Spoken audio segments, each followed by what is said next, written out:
want to see am I still recording so I don't look like an idiot. So, okay.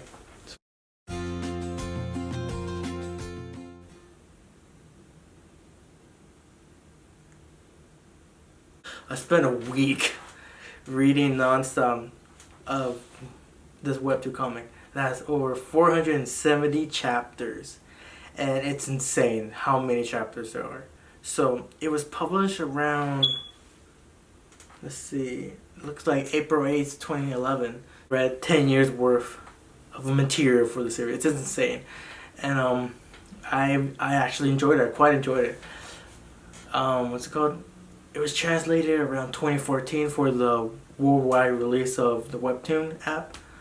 That, like, I think, if I'm trying to remember right, originated in South Korea. And what's it called?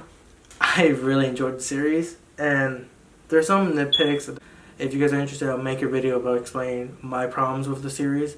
When the anime season's over, I'll explain my issues with the anime. First thing I've noticed or saw for the series was this YouTube video. This was pretty much just an advertisement for the webtoon comic. I watched it before I bench read the whole webtoon. I was like, wow, look at all these cool characters. Whoa, whoa, whoa.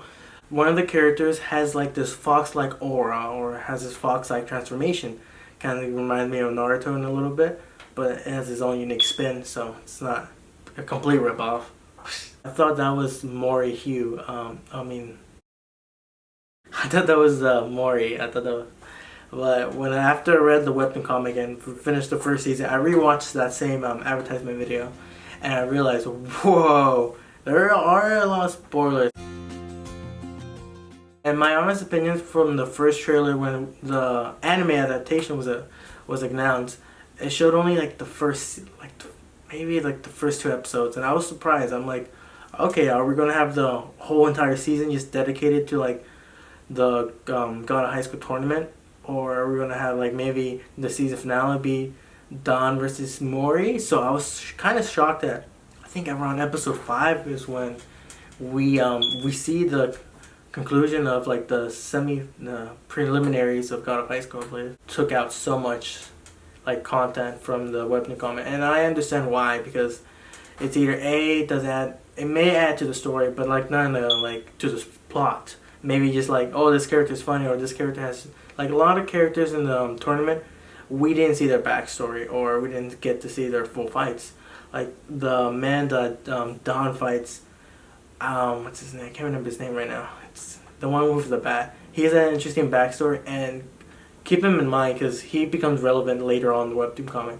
So if everything goes accordingly with the webtoon comic, we will see him again, and I actually do enjoy his character. Let's see, what have I not talked about? Currently in the webtoon comic, it's on its final arc, and I think it's my favorite arc. The arc before this one was, how do I explain this? A lot of things, a lot of ideas that the creator had in my opinion, didn't mesh well, or he didn't explain it properly, something like that. It's a good series, I enjoyed it, but I also know its flaws.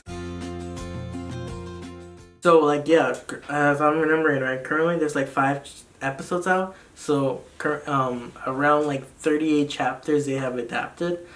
And if they are planning to do what I think the first season, the first arc, the first serious arc with the series, they're gonna have to get, I think it's 112 chapters, something like that, and they have to adapt that into like 13 episodes. I understand some characters that we don't see again later on in the series. I understand why they're like, oh, we don't need to tell the backstory. I understand that, because like we don't have time, especially if they're not going to be a character we're going to see later on. And so yeah, I'm really curious how they're going to adapt the rest of the series. It's like 112 chapters. It's a good arc. I enjoyed it, but I don't know if I'm going to have the same enjoyment like I did with the webtoon comic. But I'm going to still watch after the season's over to review it and talk about it and compare it to the webtoon comic. I'm definitely going to do that and compare it to the other Tower of God adaptation. So compare both adaptations. Just like Tower of God, God of High School is going to have the issue of like adapting this 100 chapters series into 13 episodes. I did notice I didn't like how some parts were cut off from Tower of God. I really didn't like the first episode of Tower of God due to the fact that I felt like they did it in a way that It seemed like they were trying to avoid copyright on YouTube, and that's it was like I honestly was kind of turned off. I think it did some great parts, and like I said, I'll compare both of the series. When the season of God of High School is done, I'm gonna compare both series and seasons. And yeah, so that's all my thoughts currently on God of High School. There's more. I can't talk too much due to the fact that it will be spoilers. And I would love to talk about the characters, the trio. I enjoy the trio. I think they're great characters.